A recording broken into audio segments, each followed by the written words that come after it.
This podcast holds nothing sacred. This is Life, Tech, and Sundry. And what is Sundry? It's our experiences put in a melting pot to the internet. So join us on this wild ride called the LTS Podcast. Follow us at LT Sundry on Twitter, LTS.pod on Instagram, Life, Tech, and Sundry on YouTube, and all your favorite podcast distribution services. Stay frosty. Check 1 2 3. Mic check 1 2 3. Over. Hello there, ladies and gentlemen. My name is Marcos Lopez, and welcome to this installment of the LTS Out of Office. For this one, I've been inspired on what the episode or what the podcast title is: Life, Tech, and Sundry. In other words, some shenanigans, randomness, what's going on around me, what is in my head, what inspires me to create something. So on this episode, I borrowed from my title from Life, Tech, and Sundry again. So I want to use the advancements of the title as my source for the world, if you will. An example, dividing them into continents. Specifically, I'm going to start with the Americas, and maybe in other episodes, solo episodes for me right now in this out of office, with other continents. But for now, I'm going to start with the Americas. With that, dear listeners, you already know where to find me. Links in the description. Leave a comment, thumbs up, subscribe. You already know the deal. So let's dive in. From Quipu to quantum, a technological tapestry of the Americas. The Americas, a vast and diverse landscape spanning 2 continents, have witnessed a remarkable evolution of technology shaped by ingenuity of its people and the unique challenges and opportunities presented by its diverse environments. From intricate knot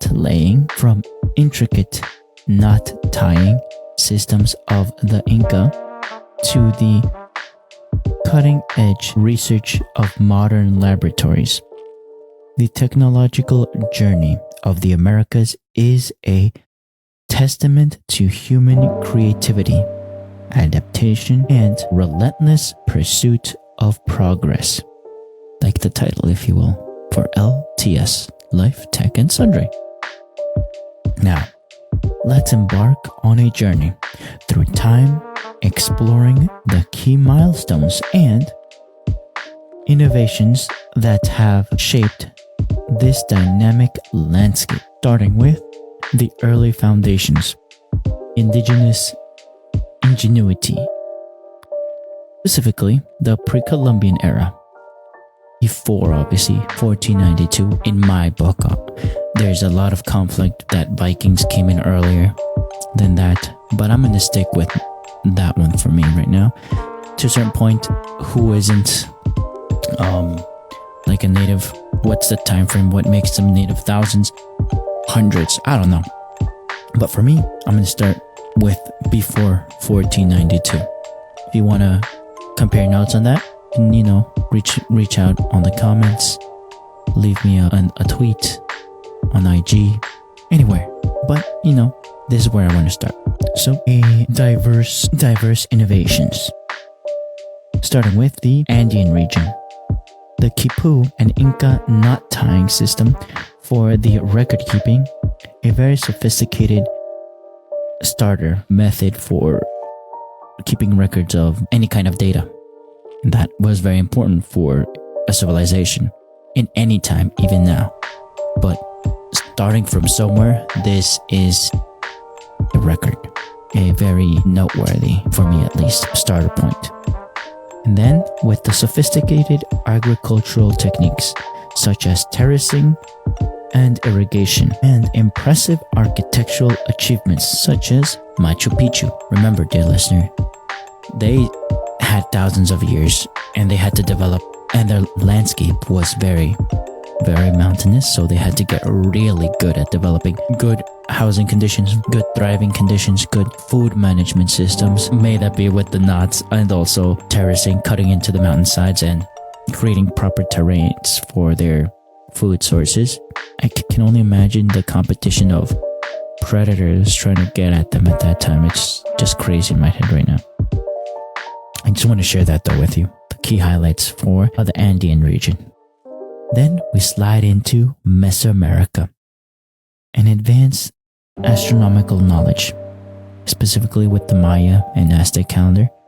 You already know, dear listeners, these are basically movie-worthy stories of the Mayan with 2012 and all those things. They had their head on straight to understand the stars around them. Any civilization that lives for long enough can always look up and try to understand what's going on around them with the Greeks and all those things. But for the Americas, the Maya is the one that stands out for me at least. And their sophisticated writing style. Yes, try to practice a little bit of this in middle school. They taught it to us as a way for us to not forget.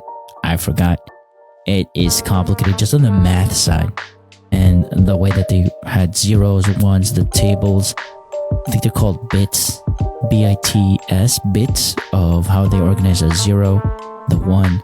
It reminded me a lot of Sumerian. I don't know why. The way like you put it in a square, like a tower, up and down, a weird like football shape with an eye shape. That was a zero, and it was weird. It was awesome, but weird. I don't know if it's as efficient nowadays, but it was something to learn, and I'm proud that I learned it actually. And of course, if we're talking about Mesoamerica, we got to talk about their architecture, aka their pyramids, their temples. Mexico City, everywhere in Mexico, Mesoamerica, Guatemala, all those have a lot of smaller, but also temples, pyramids. I think it's a geometric solid structure that they can put their items of worship and longevity, which was a base point for them to build even bigger in different styles. An example, where I live, my family's from, they're from Atlixco, Puebla, and there's a town also called Cholula, where there's the biggest pyramid in the world. Not the tallest, just the widest, the biggest, where the entire town is on top of the pyramid. That just makes you think how big the place is actually. And obviously, houses have like little connections. The Spanish church is on top of the peak of the pyramid here in Cholula, in that area, in that town. As a town, it doesn't look that big, but like it's not as big as NYC, or it's not big as Puebla, the city of Puebla. It's in size, but once you understand that that whole thing is a pyramid, that boggles the mind on how they organized it. And then the Spanish came in and also wanted to use the structure for their religious situations. To this day, that pyramid is still active, is still there, still being dug to do research, and the church on top is also a historic monument, because it turned out to have already 500 years, and it's kind of crazy and awesome. But yeah, anyways, let's go to the North American region. A diverse agricultural practice, sophisticated pottery and weaving techniques, and impressive mound building traditions such as Cahokia. The focus of this time frame specifically is the adaptation to diverse environments, sustainability practices, and complex social organization. Humanity in the Americas. This is like a big starter point that I wanted to highlight. The ingenious knowledge systems and innovations brought to you by the natives, people that lived here for thousands of years. And from that era, we slide into the colonial encounters and transformations, starting between the 16th all the way to the 18th century. The colonial influences and adaptations are still palpable to this day in my town in Atlixco, Puebla, in the state of Puebla, in Cholula. All these things are still very relevant. They're still there.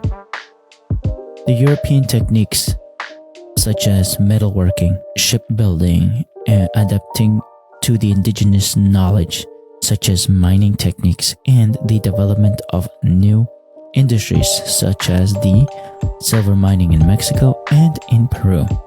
But for thought, because of that mining, there is a running theory that there was so much silver being pulled out in this continent that it ruined the market on the Silk Road. Because of Cristobal Colon coming into this side, it ruined the Silk Road, China's connection to Europe, making them become isolated after that once Constantinople fell. It was crazy. And now, from there, we slide into Brazil during this time frame. The sugarcane plantations and the development of a sophisticated sugar industry, utilizing both European and African technologies. Obviously, there's a lot of sensitive subjects here, but what I want to pull is that these industries just became world dominating to, oh, you need sugar? Brazil's got you. The Portuguese really got strong on this area.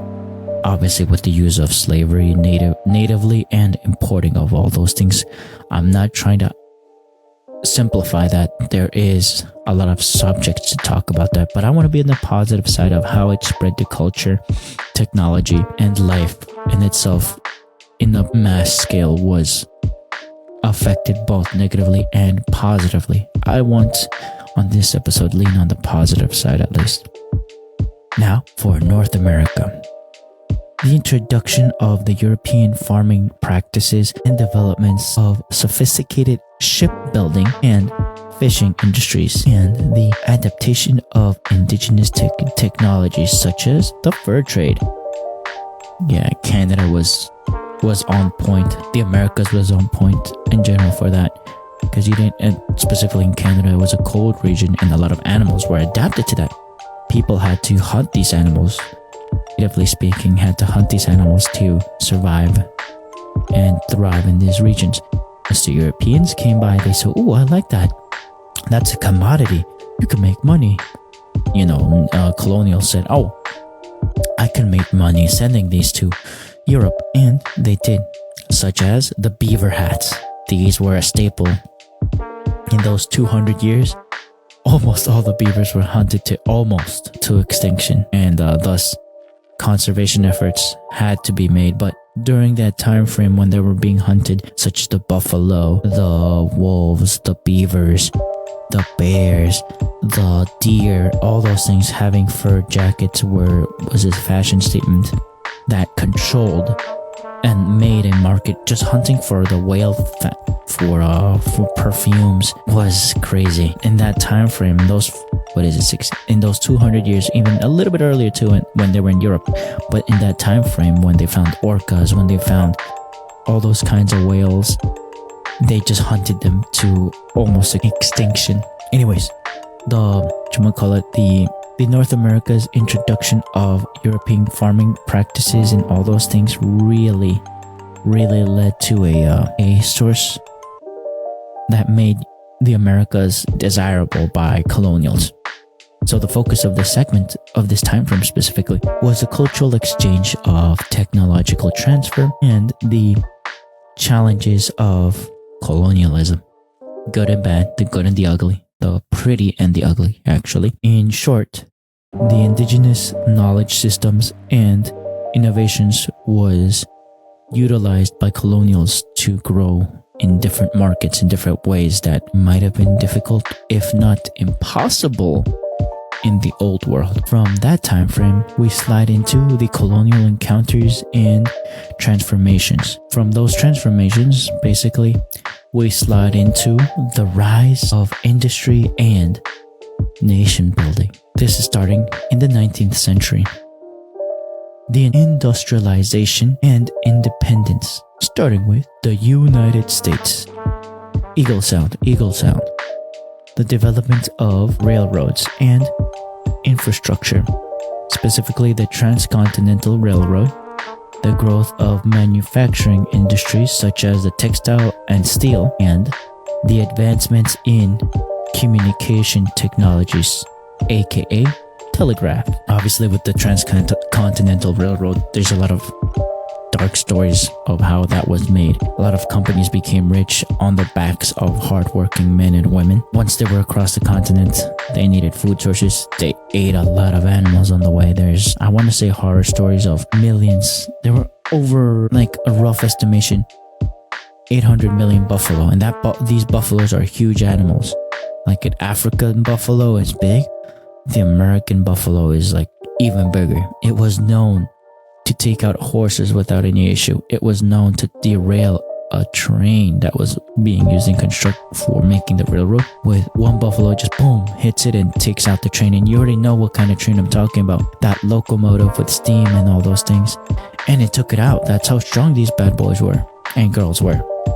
And there's stories of them while building that, moving in resources. They would go along the trail tracks with gunmen and take out thousands upon thousands of buffalo because that's how much they ate. Obviously, the natives also did this, but at a smaller scale. Anyways, okay, let's go in.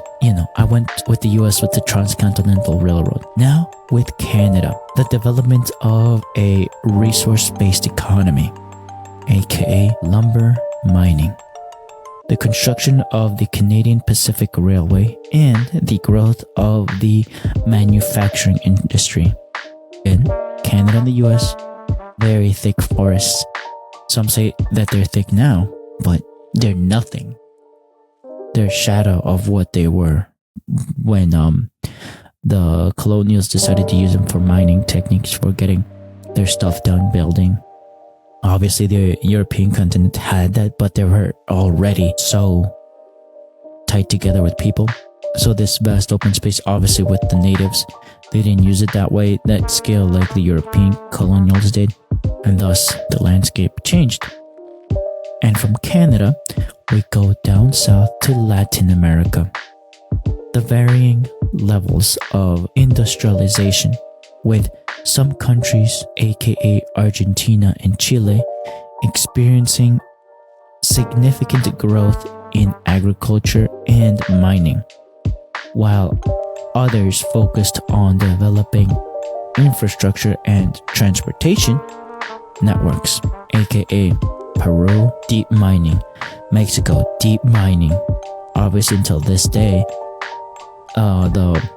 and there's only one big railway connecting all of Mexico. It's the same way in Latin America, but they specialize in different things. In Brazil, they also specialize in different things. Each country was known for their specialization, if you will. And now, let's go to the focus of this time frame, if you will, is that nations were building economic development, and the challenges of social and political challenges were growing because these nations were getting stronger. The United States, South America, all these places were growing, if you will, and thus social strife, political strife was abound. In short, building infrastructure and industries led to the strengthening of political systems and social strife in the region, aka leading to independence, like the United States and different countries in like Canada or South Latin America, with Mexico, Peru, all those different regions. And from that, the 19th century, we slide into the 20th. Technological advancements and global integration. In the early 20th century, electrification and modernization, specifically with the US in this time frame. The widespread of electrification, growth of the automotive industry, aka Ford, and advancements in aviation, like the Wright brothers. These are just big milestones. With the Model T, and then with the Wright brothers, you can't miss it. This is a definite marker in history for technology. And in Canada specifically, the development of hydroelectric power plants, the growth of manufacturing and resource industries, and advancements in transportation, aka the railway and airplanes. Canada and the US over there sharing technologies, the infrastructure. I don't understand why it's going on now. It goes way above my head right now what's going on globally. Obviously, you have your thoughts, I have my thoughts, but I don't want to talk about that in this episode. I just want to highlight the growth in technology of the Americas itself as a continent. And from Canada, we go to Latin America. The varying levels of modernization, with some countries experiencing rapid industrialization and urbanization, while others face challenges of political instability and economic inequality. The focus of this time frame specifically is the modernization, consumerism, and the increasing integration of the Americas into the global economy. In short, the mass production and consumer technologies were being developed at this time for consumers. And then from that time frame, obviously South America had juggernauts like Brazil, has them still. Brazil, Argentina, Peru, Chile. These are areas right now with their political differences obviously still are a milestone, a marker of their technological prowess in their own right.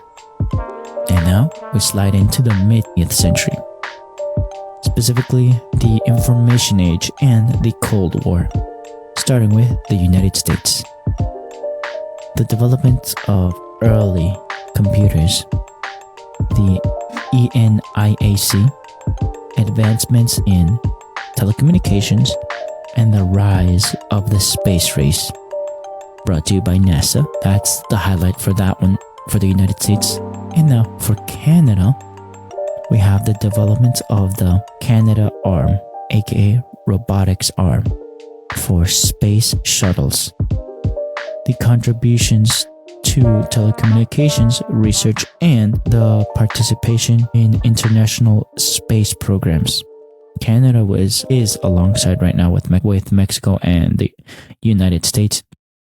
Irrelevant of what's going on right now, there's a rich, deep history of these three cooperating in science, economy, technology, and cultures. Now with Latin America, a varying level of technological development, with some countries investing in scientific research and education, while others face challenges of political instability and economic constraints. Oh yeah, there's a lot to be said there, but you can assume already what I'm trying to say.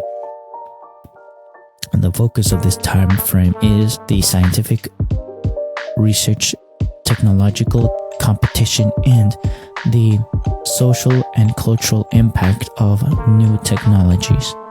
In short, the rise of computing and the telecommunications. The mid 20th century can be identified as this. And now, talking about late 20th century, the globalization and digital technologies. Let me give you the short keywords of this time frame. The internet and the digital revolution. That's your hint right there. Let's start with the United States. The growth of the internet, personal computers, aka laptops, and mobile technologies such as Silicon Valley. For Canada, the development of a strong technology sector, aka Nortel network, the advancements in telecommunications, and the growth of internet access across the Canadian country. And for Latin America, the increasing access to digital technologies, growth of software industries in some countries such as Brazil and Argentina, and the challenges of bridging the digital divide. Since some countries were more, in Latin America specifically, were more advanced, like Brazil and Argentina, their neighbors were suffering, and the same country that's advancing was also suffering because they couldn't go to their highest peak because their neighbors were just not there. An example for me, when I was in Mexico in the late 20th century, like they say here, I was in middle school, and I was in elementary school in the United States. We used still floppy disks for doing our projects, and it was basically, that was our main form of using Microsoft Word. Clippy was there and all those things. But then when I went to Mexico, and I lived there for at least 7 years, Yeah, let's go with 5. Let me lowball it and go with 5. I had to go to school and all those things and be, an everyday Mexican living there in the hometown.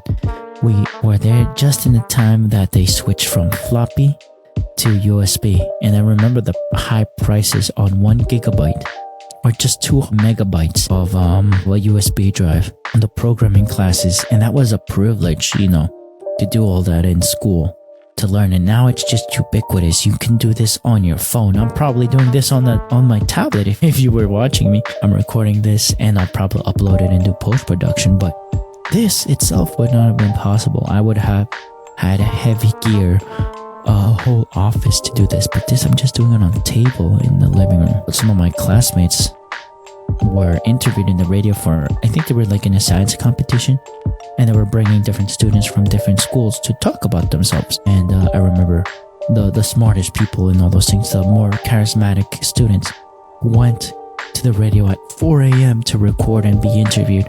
Obviously they weren't as good. Now obviously I don't consider myself good, but I remember listening to that broadcast, and they were talking of how it was just all set up for radio broadcasts, all those things. Imagine this now. I'm using a little Samsung Q2U microphone via USB to a tablet, to my phone, my notes here and there. It's just mind-boggling, the advancement. Obviously, not everyone has this access or this privilege. I have to remember, this is a privilege to share my thoughts, and obviously a privilege that you are even listening to me, and I thank you for that.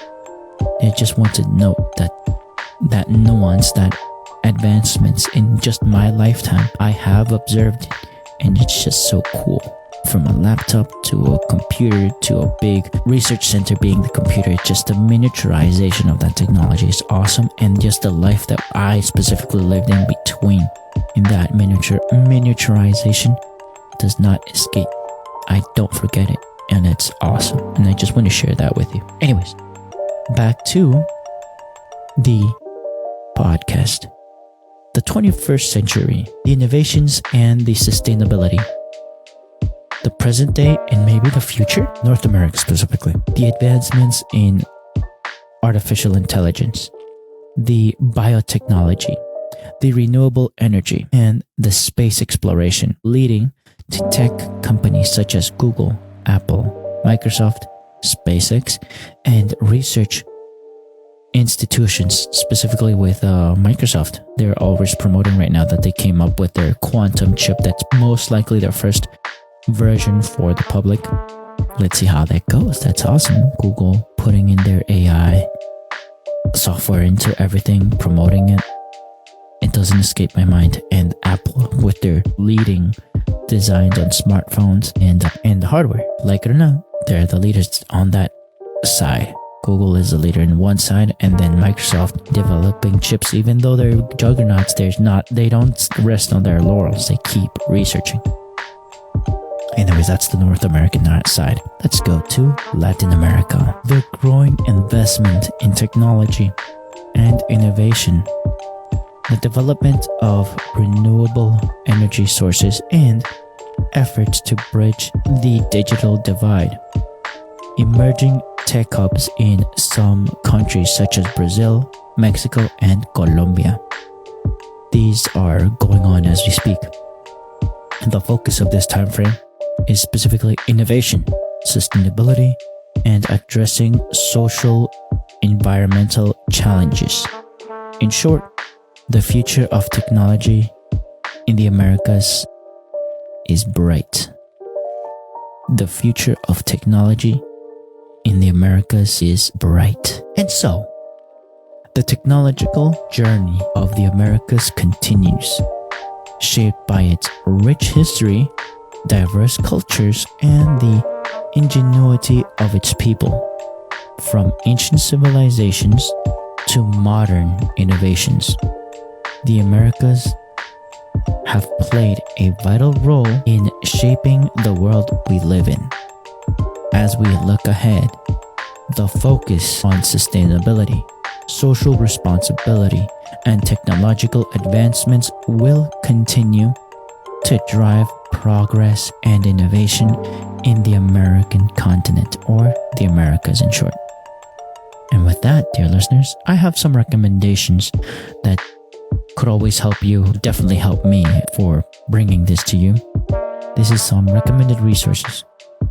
1492, New Revolutions of the Americas, Before Columbus, by Charles C. Mann. The History of Technology in Latin America, by Nicholas Garcia Tapia. The Smithsonian's National Museum of American History's archives. And remember, this is just a cherry-picked overview with the highlights and all those things. There's a lot more. There's a lot more nuance. There's a lot more to be extracted for that. I just wanted to remind you that these are just highlights of countries within each era. It's not all. It's not the end all be all. It's just what I wanted to share with you in this segment.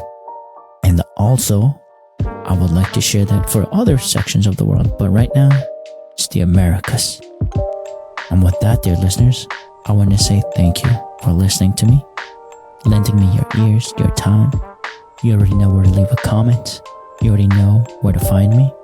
If you're watching this on YouTube or on YouTube Music as a podcast, anywhere, I thank you. Please give a thumbs up, share it to anyone you think that might like this. And I thank you with the deepest thank you that I can bring to you. My name is Marcos. Thank you for joining me on this Out of Office. Talk to you next time. Stay frosty.